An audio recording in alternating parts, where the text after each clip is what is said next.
మైత్రేయ ముని విదురునితో ఏం చెప్తున్నాడంటే, కృతయుగంలో బ్రహ్మదేవుడు తన ఛాయ నుండి ఉద్భవించిన కర్దమ మునితో ప్రజోత్పత్తి చేయమని ఆదేశించాడు. కర్దముడు సరస్వతీ నదీ తీరాన కొన్ని వేల సంవత్సరాలు తపస్సు చేశాడు. ఒకనాడు శ్రీమన్నారాయణుడు కరుణించి ఆకాశంలో ప్రత్యక్షము కాగా ఆనందాతిశయంతో మైమరిచిన కర్దముడు ఇలాగా వేడుకున్నాడు: మాధవ, ముకుంద, నీ దివ్య రూపాన్నిగాంచిన నా జన్మ ధన్యమైనది. బ్రహ్మదేవుని ఆజ్ఞను నెరవేర్చడానికి నాకు అనుకూలవతి అయిన భార్య కావలసి వచ్చింది, అనుగ్రహింపుము అనగా ఆ మహావిష్ణువు ఇలాగ చెప్పాడు: ఓ బ్రహ్మనిష్ఠుడా, నీ అభీష్టము నెరవేరగలదు. బ్రహ్మమానసపుత్రుడైన స్వయంభువ మనువు ఈ భూమండలమంతా పాలిస్తున్నాడు. అతడు తన భార్య అయిన శతరూపను, పుత్రిక అయిన దేవహూతిని తోడుకొని త్వరలోనే నీ వద్దకు వస్తాడు. నీకు దేవహూతితో వివాహమవుతుంది. మీకు అత్యంత సౌందర్యవంతులైన 9 పుత్రికలు జన్మిస్తారు. వారికి 9 ఋషులతో వివాహమవుతుంది. ఆ దంపతులకు ఉత్తములైన పుత్రులు జన్మిస్తారు. నేను నా కళాంశతో దేవహూతి గర్భాన నీకు పుత్రుడనై జన్మించి నీకు తత్వ విద్యను బోధిస్తాను అని చెప్పి అంతర్ధానమైనాడు. శ్రీహరి చెప్పినట్లే స్వయంభువమనువు తన భార్య పుత్రికలతో కూడి తన బిడ్డకు సరియైన వరుని గురించి లోకాలన్నీ వెదికి వెదికి చివరకు బిందు సరోవర తీర్థాననున్న కర్దమాశ్రమానికి వచ్చాడు. శ్రీహరి సంతుష్పాంతరంగుడై కర్దముని కరుణాద్ర దృష్టితో వీక్షించినప్పుడు విష్ణుదేవుని కన్నుల నుండి రాలిన ఆనంద బాష్ప బిందువులే సరస్వతీ నది. దాని దాపున బిందు సరోవరంగా వెలసింది.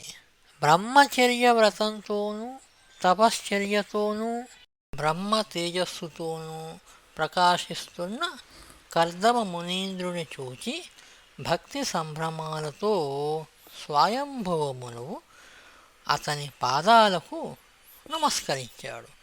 అతిథి సత్కారాలు ముగిసిన తరువాత స్వయంభువ మనువు తాను వచ్చిన పనిని ఈ విధంగా విన్నవించుకున్నాడు: ఓ మునిచంద్రమా, సాక్షాత్తు శ్రీమన్నారాయణుని దర్శన భాగ్యమును పొందిన నీ యొక్క దర్శనముచే మా జన్మలు ధన్యమైనవి.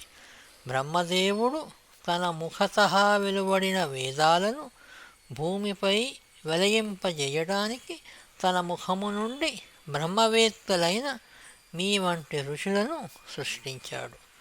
భూమిని, ప్రజలను దుండగుల బారి నుండి రక్షించడానికి, దేశాన్ని పాలించడానికి మాలాంటి రాజులను తన భుజాల నుండి సృష్టించాడు. ఈమె నా భార్య శతరూప, ఈమె నా పుత్రిక దేవహూతి. లోకములో అనేకులైన సుందర పురుషులున్నా వారిలో ఎవ్వరినీ ఇష్టపడక చింతాక్రాంతయ్యున్న తరుణంలో నారద మహర్షి వలన నీ యొక్క రూపగుణ విశేషాలను గురించి తెలుసుకున్నదై నిన్నే వివాహమాడదలిచినది.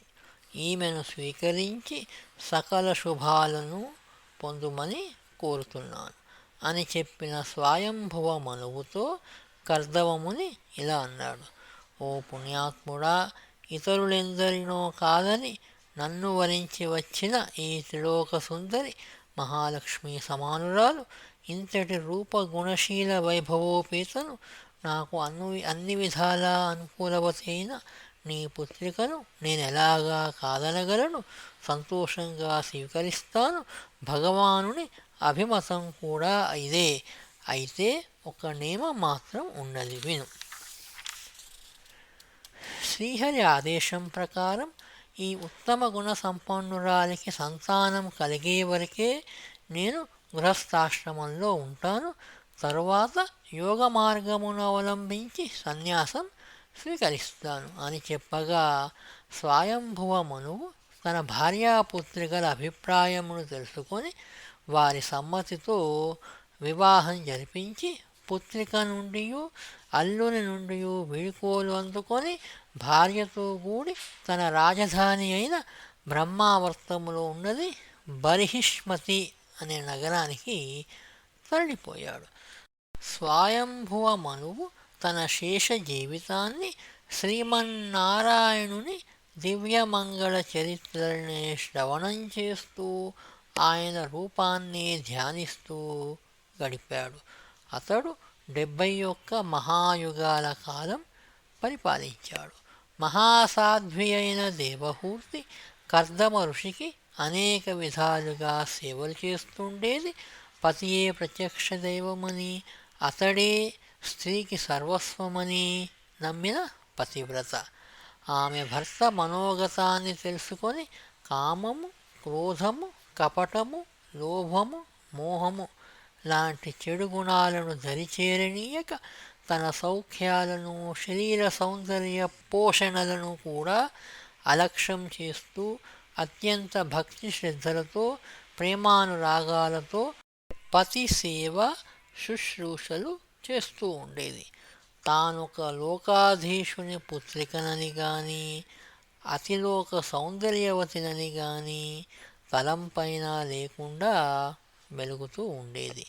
భార్య చేస్తున్న నిరంతర సేవా శుశ్రూషలకు మెక్కిలి సంతసించిన వాడైన కర్దముడు కరుణరసం పొంగి పొరలగా ఒకనాడు ఆమెతో ప్రేమపూర్వకంగా ఇలాగ అన్నాడు: దేవి, అకుంఠిత ధర్మ మార్గాచరణం ద్వారా మహిమలు, భగవత్ కటాక్షము లభిస్తాయి.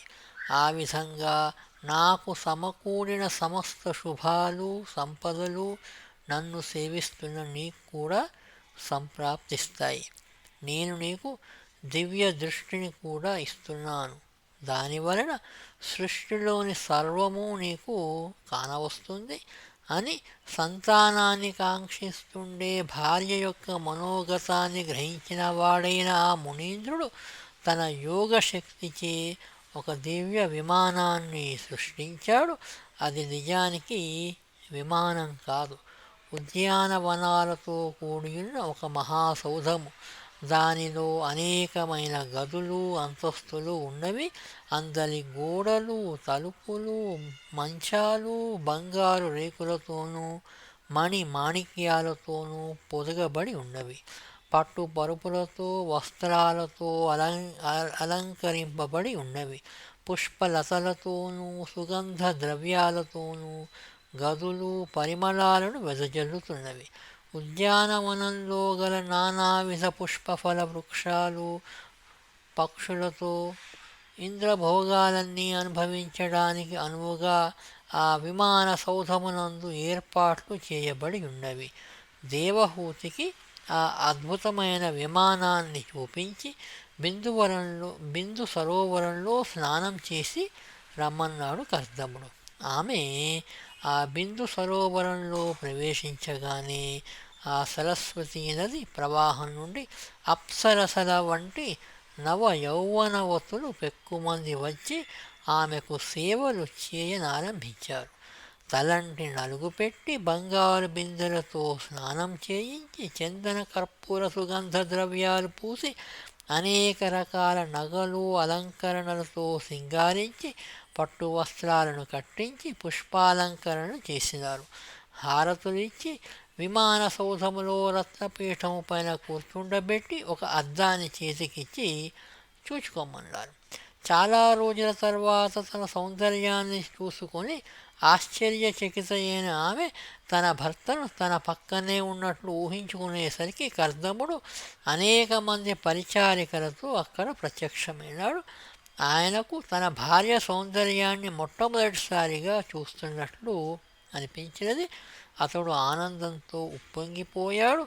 ఇదంతా సత్యమా స్వప్నమా అని దేవహూతి ఆనంద సంభ్రమాలతో చూస్తుండగానే కర్దముడు ఆమె చెంత చేరి దాసీజనాలతో సహా విమానయానం ప్రారంభించాడు.